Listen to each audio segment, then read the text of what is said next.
Russia's ambassador to the U.S., Sergei Kislyak, joins us now. Mr. Ambassador, welcome to Fox News Sunday. Thank you very much for inviting me. What do you know about this gun battle that Leland just reported about at that checkpoint, and does it threaten the truce between Russia and Ukraine? Well, first of all, this is a very recent event. I do not believe that I have more information to share with you, except for to suggest that we are outraged by the attack on the checkpoint. And as far as I understand, the checkpoint was meant by people who didn't have arms. So they were attacked by people who are representative of the outright movement in the Ukrainian political spectrum. The far-right ultra-nationalist movement. It is, far-right. And it's a problem. And that kind of event, among other things, suggests that the Geneva document that calls for disarmament of all illegal entities that have arms in Ukraine need to be comprehensive, and that should include the right sector, among others. So does this put an end to the deal between Russia and Ukraine? Well, first of all, it's not a deal between Russia and Ukraine. The deal was... Russia, Ukraine, the United States, and the EU. No, it's about Ukrainians talking to their own people. That is the most important thing. And the whole message of the Geneva document, as far as I'm concerned, is that the Ukrainians need to resolve these issues themselves. We, the U.S. and the Europeans, are called to support that kind of process. But unless the Ukrainian government, or temporary government, whatever they call themselves, and the regions of Ukraine talk to each other, agree on things, agree on what country they want to live in, that certainly would include expanded authorities of the regional governments. Unless they do so in a faithful way, there will be no solution to the crisis. But let me pick up on that. You talked about the fact that this nationalist group, the far-right group, needs to put down its arms. As part of the agreement, the pro-Russian separatists also agreed, or at least this was an agreement, they were not party to it, but the agreement was that they would put down their arms and leave the buildings. They are refusing to do so. So let me ask you a question. Will President Putin, will the Russian government tell the separatists to leave the occupied buildings? We have signed the Geneva Agreement. That's a message in itself. But what is important, that all the measures provided for in the Geneva Statement are equally applied throughout Ukraine. Not only in the east, but also in Kyiv. But I'm asking you a direct question. You say you signed the statement. Will you, because they're refusing to leave the buildings and disarm, is the Russian government prepared to tell the pro-Russian separatists in eastern Ukraine, disarm and leave these buildings you have occupied? I have said to you that it has to be a process that includes everybody, including people in the eastern Ukraine, including and not exclusively. The problem currently is that the moment the Geneva Statement was issued, our Ukrainian colleagues have suggested that it's not applicable to what is happening in Kyiv, that the far-right groupings are not going to be disarmed, and under such circumstances, you shouldn't expect that the other part of the political spectrum will be willing to rush in implementing the agreement. I sincerely hope, that as a result of diligent process that will have to bring the Kyiv part of the agreement implemented, we will see things developing in the right direction in implementation. But it calls for several things. One, all, and I underline the word, all groups that do have unauthorized arms have to be disarmed. As, by the way, one of the things that our American colleagues Let me talk to you, though. I understand your point, which is you're saying that the militias in western Ukraine, the ones that want a separation from Russia, they have to be disarmed. I fully understand that point, but I'm talking specifically now about your aspect of it, which is the pro-Russian separatists in eastern Ukraine. The commander of NATO forces, General Philip Breedlove, said this on Friday. What is happening in eastern Ukraine is a military operation that is well planned and organized, and we assess that it is being carried out at the direction of Russia. And President Obama's national security advisor, Susan Rice, added this. We expect, Russia indeed is committed to use that influence to try to de-escalate and defuse the situation. Again, I fully understand what it is that you're saying about Kiev. I'm asking you a direct question, though. One, can Russia get the militias to stand down? And two, will you? First of all, we are going to do whatever is necessary in order to see the Geneva Agreement implemented. Because it's in the best interest of Ukrainians, it's in the best interest of everybody, including ourselves. But it has to be a process that includes all. As a part of this effort, we are going to work diligently with all the parties involved.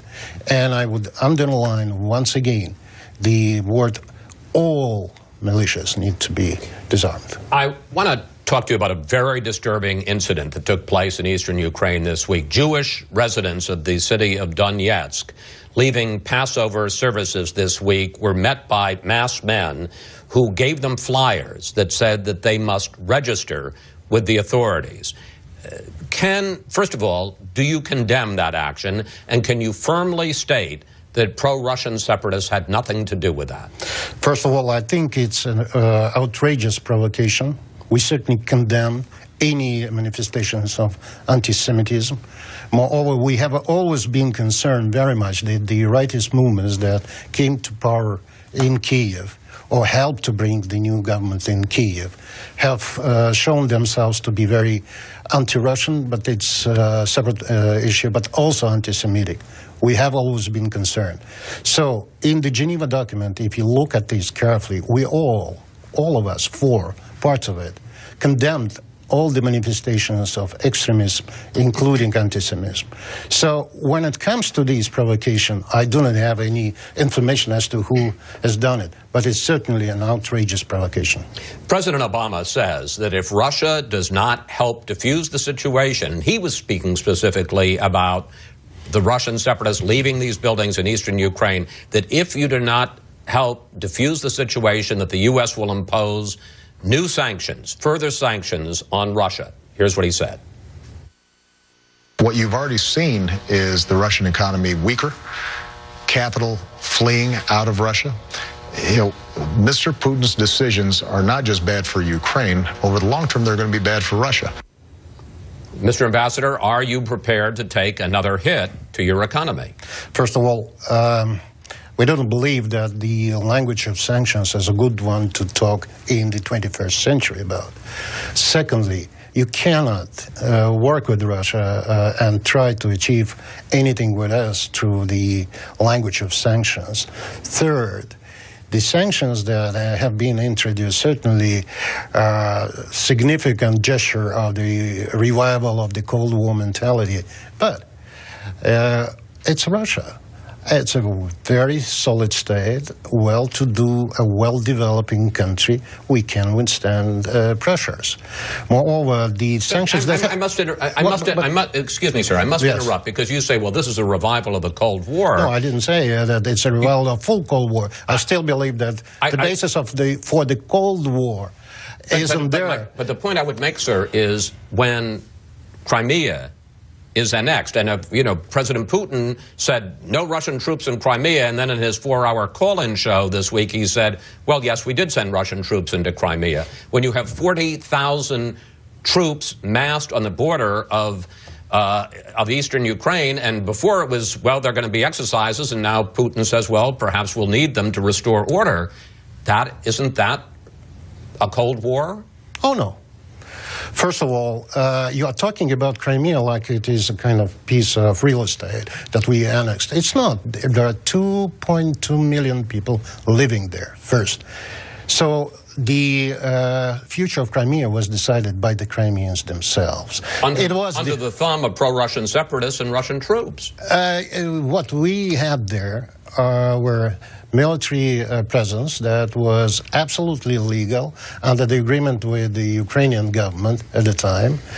And when there was an unconstitutional armed overthrow of a government in Kiev, when there were threats issued to Crimea, when there were people sent to Simferopol to take over the local government buildings, we and the people on the ground understood that there was a threat. So we had to organize ourselves in a way to protect, first and foremost, Russian presence there. That was absolutely legal.